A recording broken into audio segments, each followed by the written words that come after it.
بسم اللہ الرحمن الرحیم۔ اسماء ظروف۔ اسماء ظروف، اسماء اسم کی جمع ہے، ظروف ظرف کی۔ اسم ظرف وہ اسم ہے جو کسی کام کے زمانہ یا جگہ پر دلالت کرے، یعنی جو کام کسی جگہ پہ ہو یا جس وقت کے اندر ہو اس کو اسم ظرف جو ہے وہ کہتے ہیں۔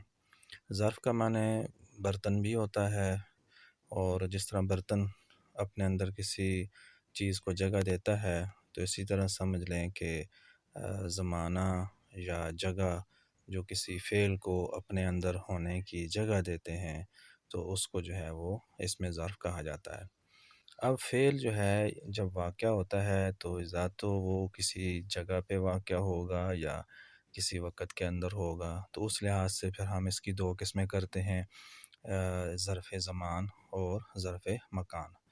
اب اس تحریر میں آپ دیکھیں کہ نیلے رنگ سے ظرف زمان سارے لکھے ہوئے ہیں، جس میں ہے از، جب، اذا، جب، متی، کب، کیفا، کیسے، ایانا، کب، کون سا، ام سے گزشتہ کل، مز، منذ، منذ کو مطلب ہوتا ہے سے، جس طرح ہوتا ہے نا سینس، یعنی صبح سے، شام سے، کل سے، جمعے سے، تو اس کے لیے مز اور منذ کا لفظ استعمال ہوتا ہے۔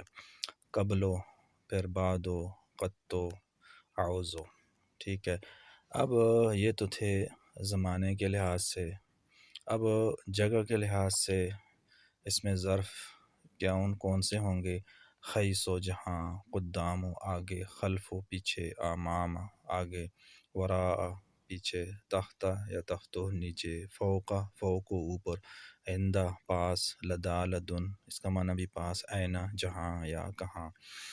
اب ان کی تفصیل دیکھتے ہیں کہ از جو ہے وہ ماضی کے واسطے آتا ہے، اور اس کے بعد کبھی جملہ اسمیہ ہوتا ہے، جیسے از انتم قلیلون، جب تم تھوڑے تھے۔ اب دیکھیں انتم قلیلون جو ہے وہ جملہ اسمیہ ہے، انتم فعل ہے، انتم اسم ہے اور قلیلون اس کی خبر ہے، تو جملہ اسمیہ ہو گیا۔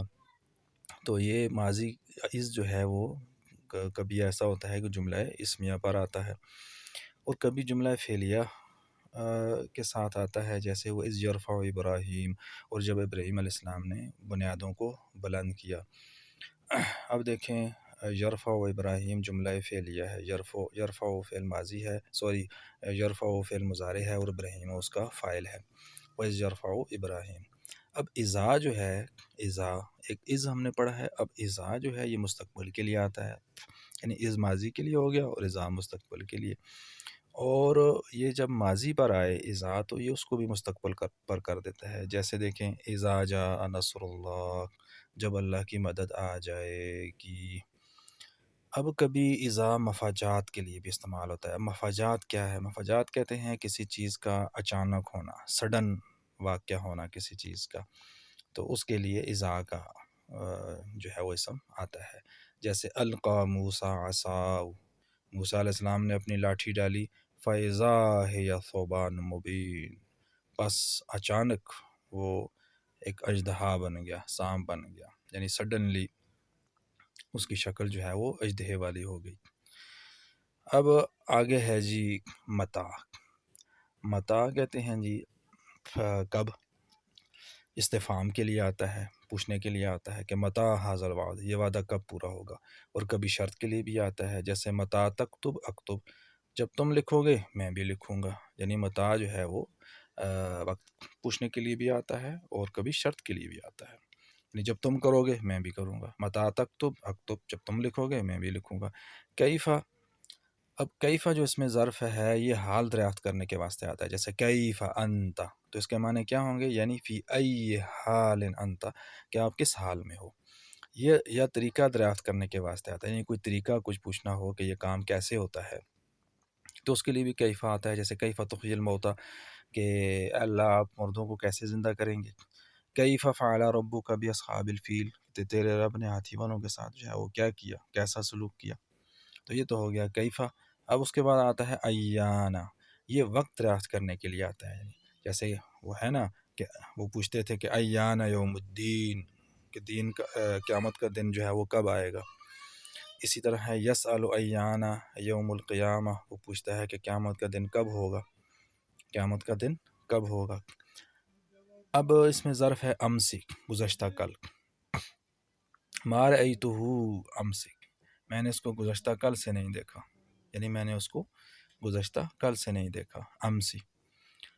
اب اگلا اس میں ظرف ہے مز منزو. یہ بالکل مز منزو وہی کام کرتے ہیں جو ہم انگلش میں سنس اور فار سے کراتے ہیں. ٹھیک ہے، مز منزو کہ ما رأیتہ مز یوم الجمعۃ، میں نے اس کو جمعے کے دن سے نہیں دیکھا. اور پوری مدت کے لیے بھی آتا ہے، جیسے ما رأیتہ منذ یومان ہے، میں نے اس کو 2 دنوں سے نہیں دیکھا. اب اوپر یوم الجمعہ آتی کا مطلب ہے کہ جمعے سے آگے نہیں دیکھا. مثال کے طور پہ آج بدھ ہے تو اس کا مطلب ہوگا کہ آج بدھ ہو گیا ہے، لیکن جمعے کے بعد میں نے آج بدھ تک نہیں دیکھا.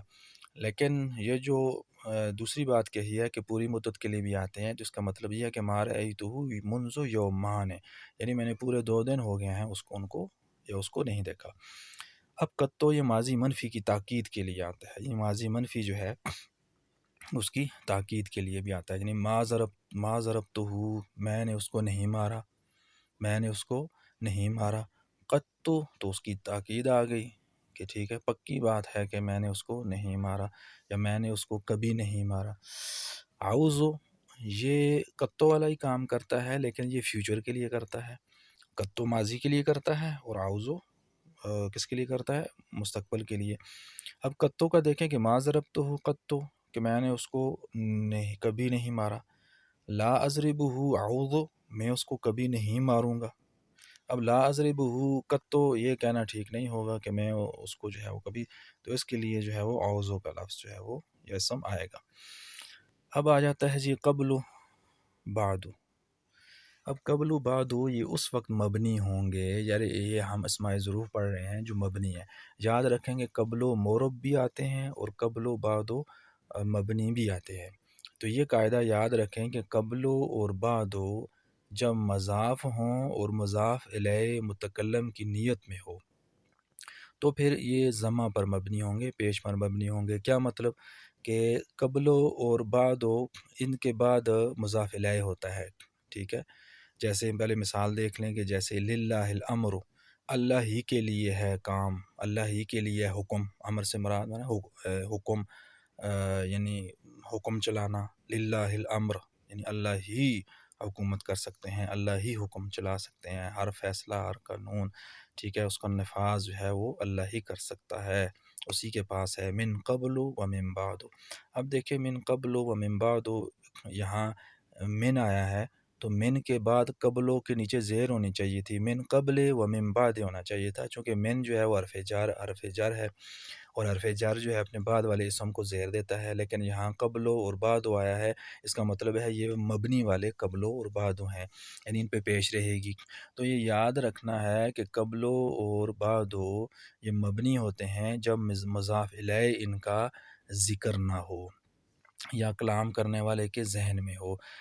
اب جملہ یوں تھا کہ اللہ ہی کے لیے ہے امر، من قبل کل شے و من بعد کل شے. اب دیکھیں یہاں اس جملے میں من قبل کاف قبل کے لام کے نیچے زیر آ گئی ہے. من قبل یہاں من قبل کے نیچے زیر اس وجہ سے آئی ہے کہ آگے مضاف الیہ ذکر کر دیا ہے اور وہ ہے کل شے، اور من بعد کل شے. لیکن جب کل شے جو مضاف الیہ ہے، کل شے جو مضاف الیہ ہے، جب اس کو کلام کرنے والا ذکر نہیں کرے گا، صرف اس کے ذہن میں ہوگا، تو پھر جملہ وہ یوں کہے گا من قبل و من بعد. ٹھیک. اور دوسری مثال جیسے انا حاضر من قبل. اب یہاں بھی قبلوں کے بعد کاف ضمیر تھی کہ انا حاضر کہ میں حاضر ہوں من قبل کا آپ سے پہلے، یعنی میں آپ سے پہلے آ گیا تھا یا میں آپ سے پہلے جو ہے وہ یہاں موجود ہوں. تو اس لیے کا ضمیر جو ہے وہ اگر ذکر کرے گا تو پھر مورب ہوگا، من قبل کا ہوگا. لیکن کاف کو ذکر نہیں کرے گا، ٹھیک ہے، مضاف الیہ کو ذکر نہیں کرے گا تو ہوگا انا حاضر من قبل. اب دوسرا اس میں ظرف ہے خیسو، اکثر جملہ کی طرف مضاف ہوتا ہے. ٹھیک ہے، اجلس خیس زید جالس، اجلس بیٹھ تو، خیس زید جالس جہاں زید بیٹھا ہے، بیٹھ تو خیسو جہاں زید جالس زید بیٹھا ہے. یا یوں بھی معنی کر سکتے ہیں کہ اجلس بیٹھ تو مکان جلوس زید، زید کے بیٹھنے کی جگہ. قدام و خلف. اب کیا ہے جی قام الناس قدام و خلف. یہاں اس کا بھی طریقہ یہی ہے کہ اس کے بعد بھی اگر مضاف الیہ جو ہے وہ ذکر نہ ہو تو پھر یہ مبنی ہوں گے، جیسے قام الناس قدام و خلف. تو مطلب اس کا کیا تھا، جملہ کیا تھا، یعنی قام الناس قدامہ و خلفہ، کہ لوگ کھڑے تھے ان کے آگے اور ان کے پیچھے. تو اب ہو ضمیر جب مضاف الیہ لے آئیں گے تو پھر تو مورب ہوں گے، حالات کے مطابق ہوں گے، قدامہ و خلفہ. تو لیکن اگر ہو ضمیر نہیں لائیں گے، مضاف الیہ نہیں لائیں گے تو پھر قدام اور خلف پیش والے ہوں گے. تخت و فوق، جلس زید تخت. اب یہاں بھی دیکھیں تختوں کا مضاف الیہ جو ہے وہ ذکر نہیں کیا گیا. وصعد عمرو فوق، یعنی بیٹھا زید نیچے اور چڑھا زید اوپر. تو یہاں مراد کیا ہے کہ بیٹھا زید درخت کے نیچے اور چڑھا زید درخت کے اوپر. جملہ یوں تھا کہ جلس زید تحت الشجرۃ وصعد عمرو فوق الشجرۃ. آگے اس میں ظرف دوسرے ہیں جی، امام وراء. تو اس کا استعمال ہے جیسے امام الملک، بادشاہ کے سامنے، امام الملک. وراء المسجد، مسجد کے پیچھے. عندہ کا معنی ہوتا ہے پاس، جیسے انما العلم عند اللہ، بے شک علم اللہ کے پاس ہے. انما العلم عند اللہ، بے شک علم اللہ کے پاس ہے. این و انا استفہام کے لیے آتا ہے اور جگہ دریافت کرنے کے لیے آتا ہے، جیسے این شرکاؤکم، تمہارے شریک کہاں ہیں. یا مریم انا لک ھذا، اے مریم یہ کہاں سے تیرے پاس آیا. اور شرط کے لیے بھی استعمال ہوتے ہیں یہ، اینما تکونوا یدرککم الموت، تم جہاں بھی ہو تمہیں موت پا لے گی. انا تذهب اذهب، تم جدھر جاؤ گے میں ادھر جاؤں گا. اور انا کبھی کیفا کے معنی میں بھی آتا ہے جب فعل کے بعد آئے، یعنی انا کا معنی کیفا ہوگا جب فعل کے بعد آئے، جیسے قالت کہنے لگی، ٹھیک ہے، مریم کہنے لگی، مریم علیہ السلام کہ انا یکون لی ولد، کیسے ہوگا میرا بیٹا. تو انا یکون لی ولد، انا بمانے کیفا، کیسے. قالت کیفا یکون لی ولد، میرا بیٹا کیسے ہوگا. اب آگے آ جاتے ہیں جی، اس میں ظرف لدا ولدن، یہ بھی عندہ کے معنی میں ہے. ٹھیک ہے، یہ بھی کس کے معنی میں ہے، عندہ. من لدن حکیم خبیر، کہ یہ حکمت والے خبر رکھنے والے اللہ کے پاس سے ہے. من لدن اس کے پاس سے ہے. اب عندہ کا معنی پاس. اب عندہ اور لدا اور لدن میں فرق سمجھ لیں کہ عندہ کا مطلب یہ ہوتا ہے کہ اگر آپ کے پاس کوئی گھڑی ہے، موبائل ہے، اور وہ آپ کا ہے اور وہ گھر میں پڑا ہے اور آپ بازار میں ہیں، تو تب بھی عندہ کا لفظ استعمال کیا جائے گا کہ عندہ کا، کہ یہ چیز آپ کے پاس ہے، گو کہ وہ چیز جو ہے وہ آپ کے گھر میں پڑی ہو لیکن آپ اس کے مالک ہوں. لیکن لدا اور لدن یہ اس وقت استعمال ہوں گے کہ جب وہ چیز واقعتاً آپ کے پاس ہو، قبضے میں آپ کے پاس ہو. ٹھیک ہے. اب ہم یوں کہیں گے کہ المال عند زید، کہ مال زید کے پاس ہے، تو اس کا مطلب کیا ہے کہ مال جو ہے وہ زید کی ملکیت میں ہے، چاہے اس کے گھر میں ہو.